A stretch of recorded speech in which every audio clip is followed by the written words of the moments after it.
वक्फ board कायदा रद्द करण्याच्या मागणीसाठी सोलापुरात हिंदू आक्रोश मोर्चाचे आयोजन करण्यात आले होते.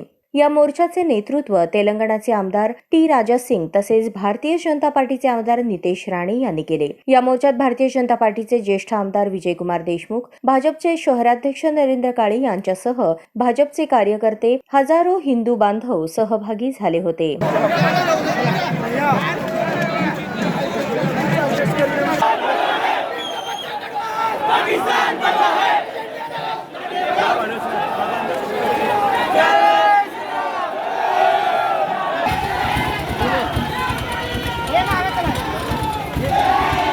छत्रपती शिवाजी महाराज चौकातून छत्रपती शिवाजी महाराज यांच्या पुतळ्यास अभिवादन करून हा मोर्चा पुढे वाळीवेस चौक, मधला मारुती, कौंतम चौक मार्गे सभेच्या स्थळी मार्गस्थ झाला.